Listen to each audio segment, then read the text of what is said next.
Bienvenidos. Hemos invitado a Alejandro Nató, que en estos días estaba con una serie de actividades en la Universidad Alberto Hurtado. Alejandro Nató es abogado, especialista en mediación, ha sido defensor del pueblo de Buenos Aires y experto en conflictos. ¿Cómo está, Alejandro? Muy bien, muy contento de estar acá, muy contento de compartir contigo. Conflictos. Conflictos hay en todos lados y por suerte hay conflictos. Si no hubiera conflictos, sería una sociedad que convalida un sistema con desigualdades y violencias muy profundos. Y los conflictos dan cuenta de qué tipo de sociedad tenemos. Es muy complejo hablar de la sociedad de hoy, pero queramos o no, algunos parámetros tenemos que tener como para poder decir que cada vez hay más tendencia al individualismo, cada vez hay más tendencia al ensimismamiento, que la sociedad de consumo que nos trajo la globalización llegó para quedarse y al mismo tiempo llegó para dejar a algunos afuera. Entonces, si hablamos de los de adentro y los de afuera, lógicamente los de afuera tienen derecho a ser. Y para poder ser, lo tienen que plantear en clave de visibilidad. Y esa visibilidad, si no es con conflicto, no es. Entonces los conflictos hablan no solo de la sociedad que tenemos, sino del estado de la sociedad también. El tema es cómo se manifiestan los conflictos. Sí, y hasta dónde pueden llegar los conflictos, porque los conflictos tienen determinado tipo de etapas y de llegar a situaciones violentas no es sano para la sociedad. O sea, el conflicto es una tensión o una fricción que muestra sanidad a mi modo de pensar el conflicto, de ver el conflicto.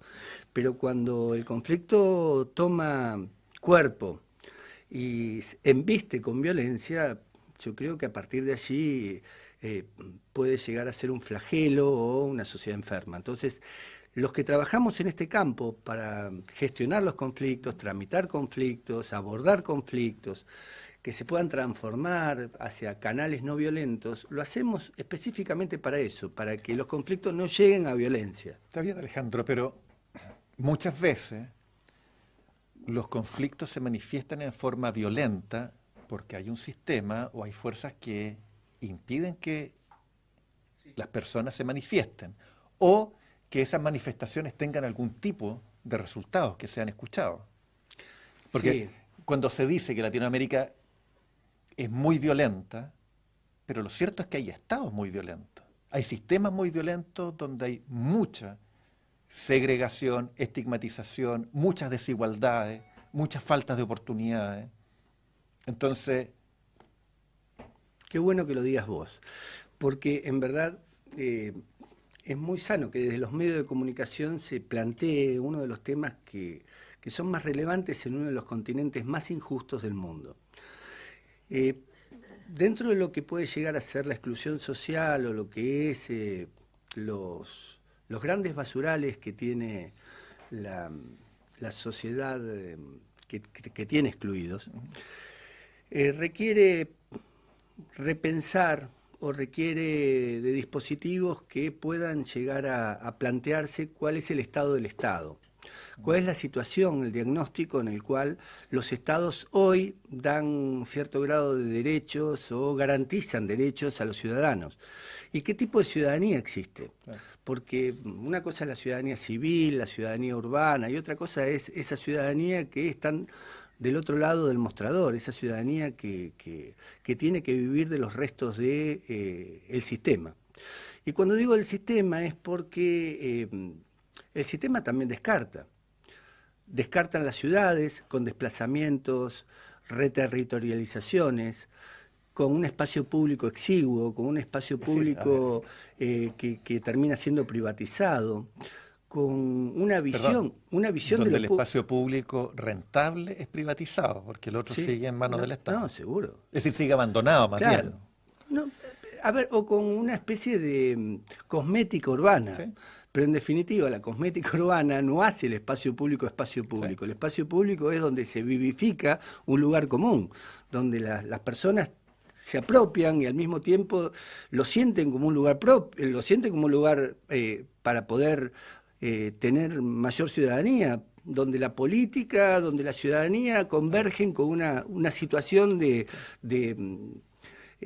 posibilidad para poder esgrimir cultura, para poder esgrimir sí, pero Alejandro, cuestiones de arte, para poder tener deportes, para poder estar, sí, simplemente ser ahí en ese espacio público.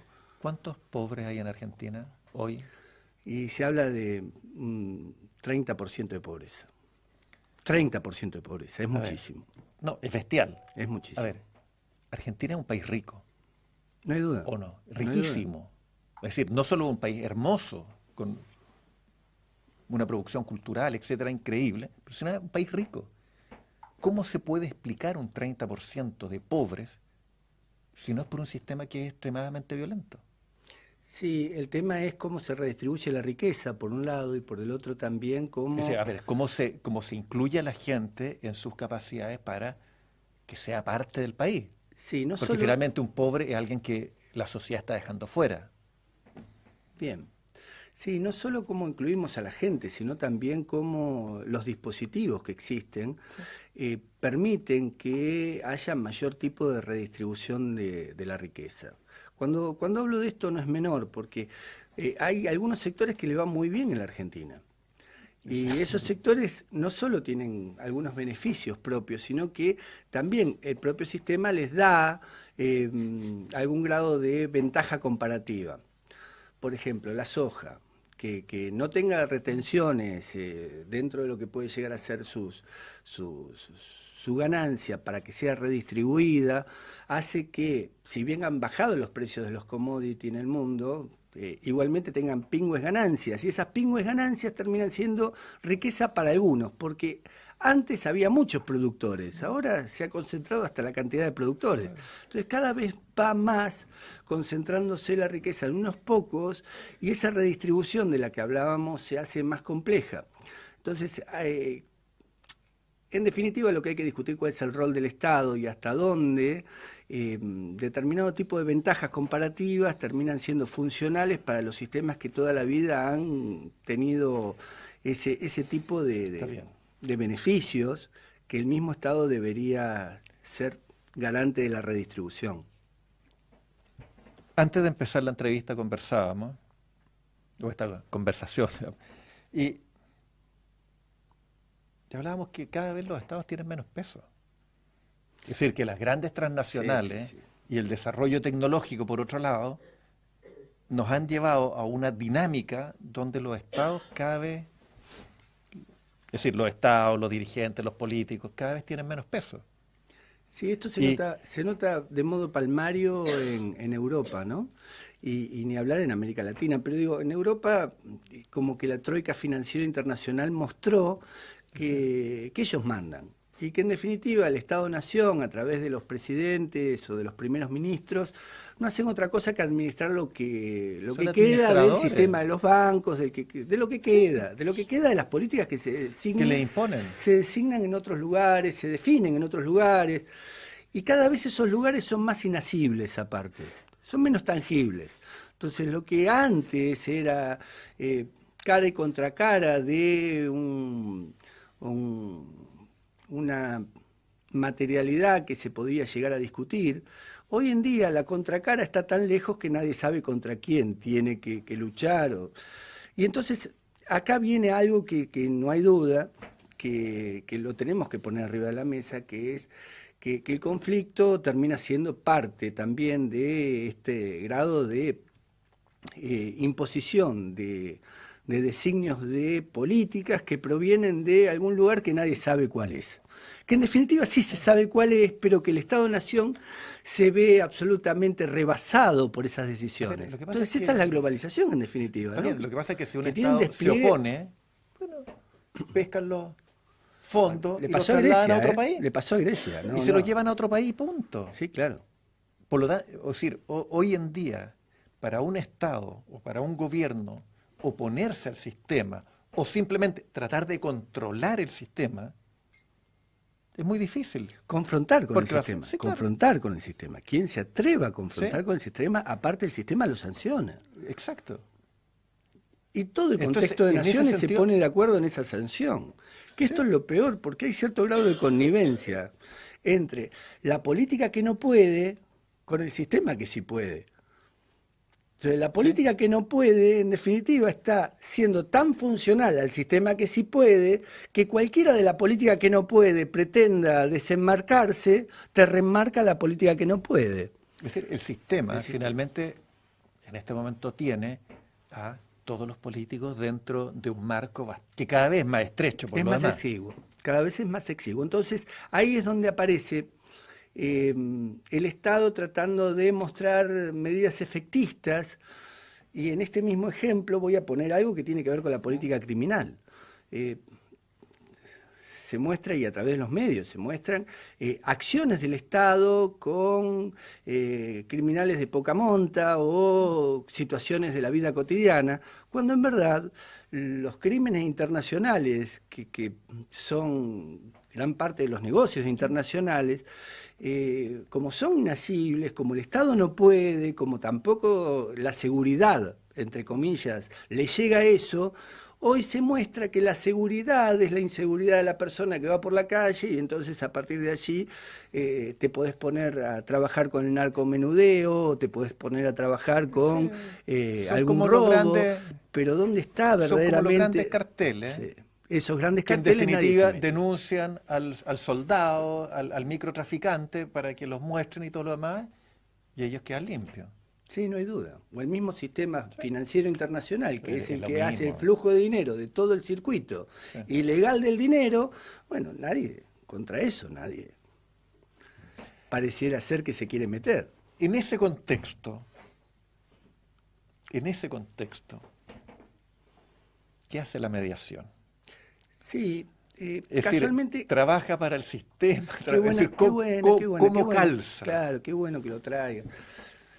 Mira, yo hace 20 años que me dedico a trabajar en temas de gestión de conflicto, y a veces uno se pregunta si en verdad está trabajando para consolidar las bases que imprimen, sobreimprimen la reproducción del malestar de la época, o en verdad trabajás con algún sentido de transformación o poniendo al sujeto activo y colectivo en el centro de la escena. Y le das voces a todos los que tienen que tener voces, garantizás espacios de diálogo donde realmente puedan hablar aquellos que nadie los va a buscar. Y no es un instrumento más del sistema, porque pensándolo desde el punto de vista de lo que venimos hablando en el prólogo de esta cuestión de fondo que estás planteando, no hay duda que todo lo que desencaje hay que reencajarlo en nombre de un orden preestablecido para que todo funcione como tiene que funcionar, para que el sistema siga siendo el sistema. Entonces, si la mediación viene a ser un instrumento más de eso que teóricamente necesita el sistema para garantizar orden, o sea, barrios pacificados para que los boom inmobiliarios puedan llegar a ser, mediación en los desalojos en algunos lugares donde los bancos se tienen que reapropiar de las propiedades que en algún momento fueron hipotecadas o fueron dadas con créditos hipotecarios para que la gente pudiera acceder, y como cambió la dinámica, como pasó en España, bueno, usemos la mediación como para ver si cobramos más rápido, dicen los bancos. El diálogo minero para que el actor social a través del diálogo encuentre un lugar para poder competir contra lo que implica el poder de las empresas extractivas, que vienen con militarización, medios de comunicación,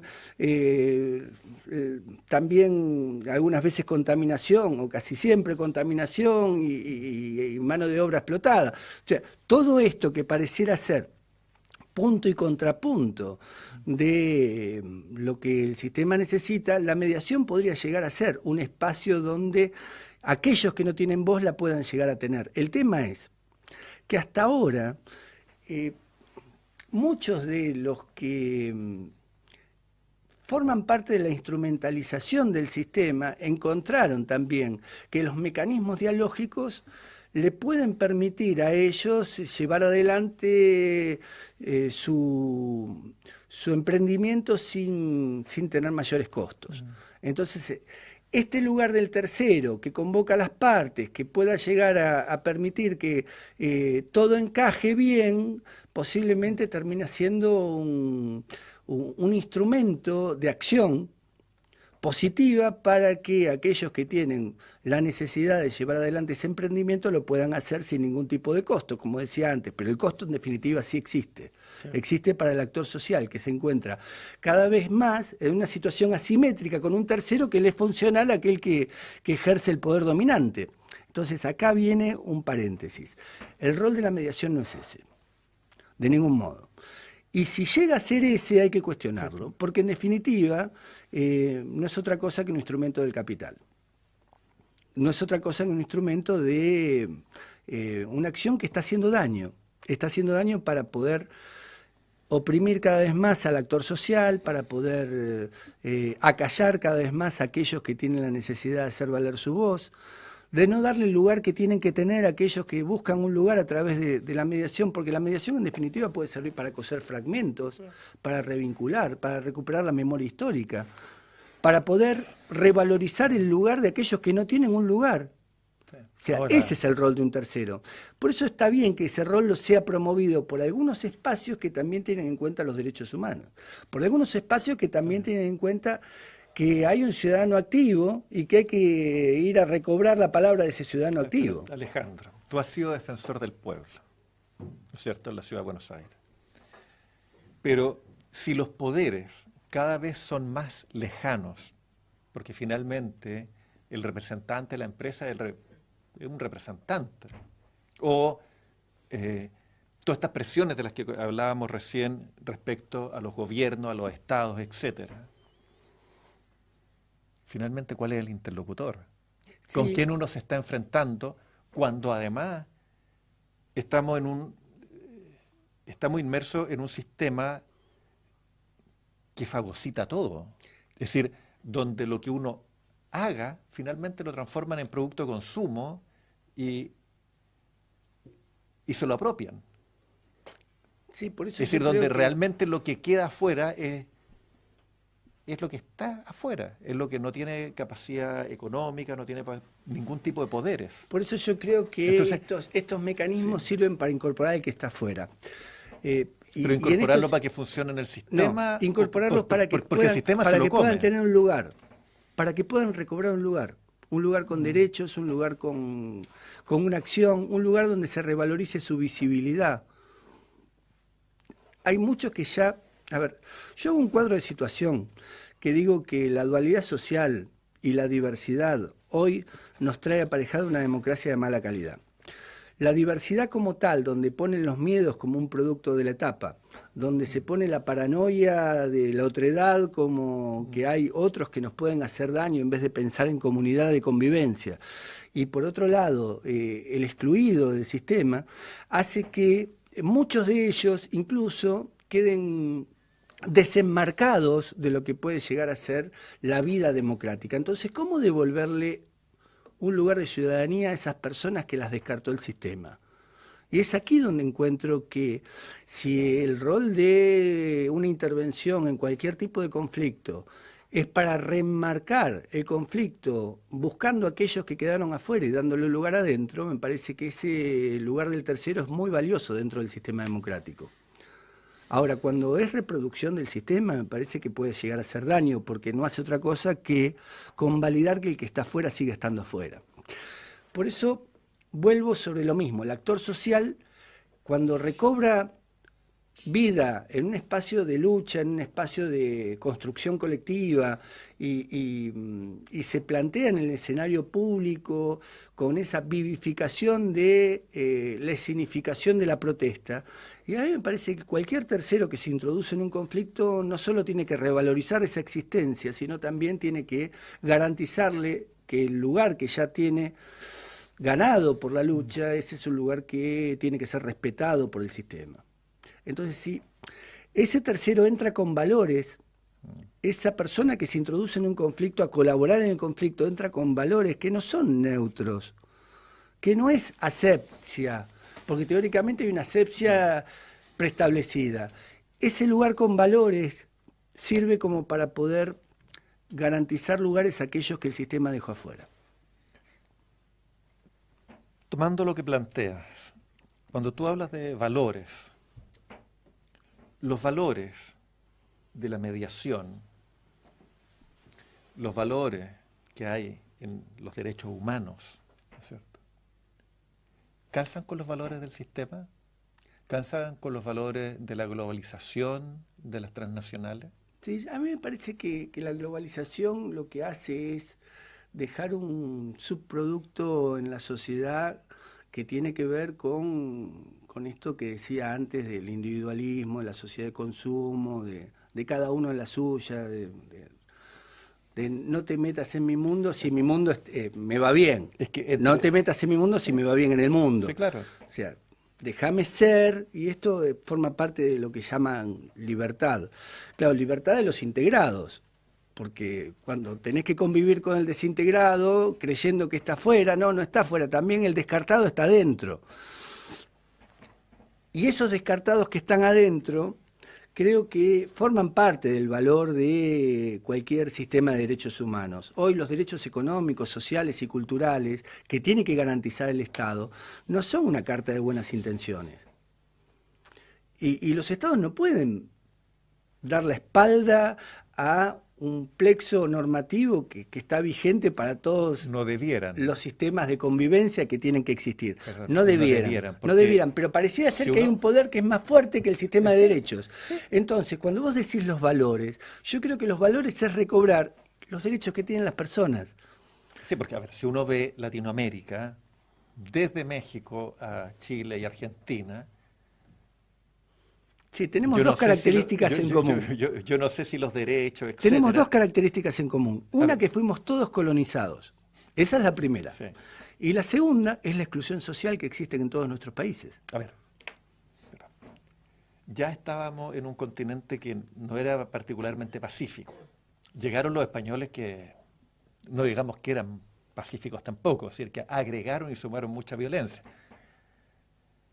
Pero hoy en día estamos en un continente que tiene muchos recursos, recursos naturales, recursos, es decir, las capacidades de las personas, sus culturas que son de una riqueza extraordinaria, y tenemos un resultado que es bestial. Es decir, los niveles de pobreza y exclusión en Latinoamérica son escandalosos. Sí, así todo. Es decir, si uno ve, es decir, lo que pasa, no sé, en Guatemala, los niveles de pobreza, de desnutrición, la inequidad que hay en todos los países latinoamericanos es... A ver, ¿qué país se salva? No, yo creo que hay un Uruguay, deber moral no sé. y ético que hay que replantearlo en América Latina también, que tiene que ver con los niveles de corrupción de los gobiernos, que tiene que ver con la facilidad que le dan los gobiernos a la concentración de la riqueza en cada uno de los países, y que tiene que ver con también el nuevo modo de la globalización de introducirse dentro de lo que es América Latina con las transnacionales, que tratan de llevarse todo lo que pueden con la menor cantidad de costos posibles. De coimas posibles. Sí. ¿Ah? Bueno, está bien, vos lo dijiste, yo hablé de costos. No, yo lo digo. Dentro de los costos puede entrar también esa barbaridad que tiene que ver con el soborno. Perdón, había algunas transnacionales que tenían eso dentro de sus costos. Bueno, ¿no? pero miremos Brasil. Brasil acaba de estallar por todos lados desde el punto de vista de lo que implica el sistema político en función de la corrupción. Y aparece un poder judicial emergiendo como si fuera el adalid de la solución del imperio de América Latina. Y la verdad es que no es otra cosa que también funcional al sistema, el Poder Judicial en este momento, que hace que en definitiva las piezas se den vuelta, porque sigue el Congreso manejado por las 4B, que bola, buey, bala y bata, que son los lobbies que existen en el Congreso. Esto es el fútbol, la iglesia, la bala de la criminalidad y el buey del campo. Digo, los lobbies siguen estando dentro de la lógica del poder y las prácticas no han terminado. Uno puede decir, bueno, el tema Odebrecht, el tema Lavallato, el tema Petrolao, han puesto en vilo toda la clase política. Bueno, Y la moralidad debería ser la conclusión, o sea, la ética en el poder debería ser la conclusión. Ahora, ¿quién garantiza que el paso que sigue a todo esto es la ética en el poder? Porque si la ética en el poder termina rompiendo dinámicas que le permiten que los que concentran riqueza sigan concentrando riqueza, seguramente no va a ser la conclusión de todo ese problema en Brasil. Entonces yo creo que la gente en la calle, en clave de conflicto, al mismo tiempo el espejo que espeja mal los modos en que se viene haciendo las cosas dentro de cada uno de nuestros estados, hace que tenga que haber un replanteo de la cuestión moral dentro de lo que es el ejercicio del poder. Y esto no es un tema menor. No. Esto no es un tema menor. No es un tema menor tampoco que nos estén gobernando empresarios en toda América Latina. Y habla a las claras de qué tipo de perfil la gente opta por buscar como gobernante, porque en definitiva lo elige la gente también, lo elige el pueblo. Porque después de tanto pregonar, la gente cree que las cosas pueden chorrear. Entonces, si tiene un empresario arriba, quizás algo les llega. Pero el derrame nunca derramó. No. O sea, en el neoliberalismo, que fue la panacea de la propulsión del derrame, se mostró que hubo neoliberalismo en toda América Latina y no hubo derrame. Perdón, en todo el derrame mundo, fue para la concentración de la riqueza. O sea, perdón, cada vez hay más concentración, claro, al revés. claro. Y va a seguir creciendo teóricamente si el sistema sigue consolidándose como se está consolidando. Alejandro, antes que me dé una úlcera, ¿me puedes dar algo positivo? Sí. Es decir, ánimo. Yo tengo, a ver, mira, ¿por dónde uno se puede animar? Yo Porque tengo con, una frase porque con esta conversación... No, está bien, pero vos llevaste la conversación a este lugar. No, tú partiste claro. hablando de los conflictos y fuimos caminando. Está bien, transitamos juntos. Transitamos no te voy a juntos. echar la culpa. No te voy a echar la culpa. Hemos transitamos juntos este lugar. En un yo camino tengo una frase, muy poco esperanzador. No, entonces... yo tengo una frase que dice que en el mundo en el que vivo es muy difícil ser positivo, pero todavía tengo esperanza. Y la verdad es que yo soy de esos que todavía tiene esperanza, que haya una verdadera conciencia social que pueda ser contrapunto de todo este gran sistema que en definitiva está haciendo crisis por todos lados. Crisis de gobernabilidad, crisis de credibilidad, crisis de gobernanza en sí, de lo que tiene que ver con la incorporación de los sectores que están fuera del sistema dentro del sistema. Entonces creo que hay un hartazgo social por un lado y creo que por el otro lado también hay cierto grado de reclamo y de exigencia para con el poder que está cambiando la lógica del poder.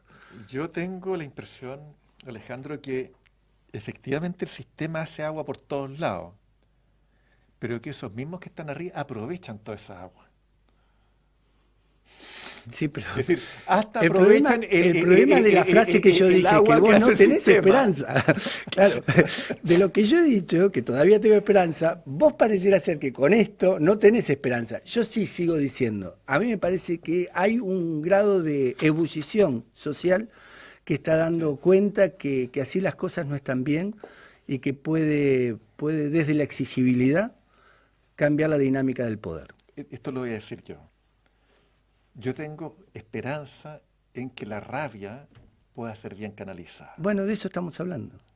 ¿Sí? De eso estamos hablando. ¿De qué sí. cosa? Que esta ebullición social que existe, que es en clave de indignación, de bronca, tenga una potencialidad que el cauce que lleve sea para cambiar la dinámica y la lógica del poder de hoy en día. Gracias, Alejandro. No, gracias es que era lo que yo quería escuchar. Bueno, muchas gracias por estar aquí y siempre muy agradable conversar contigo. No, para mí es un encanto poder conversar con vos. Un gusto Gracias. enorme.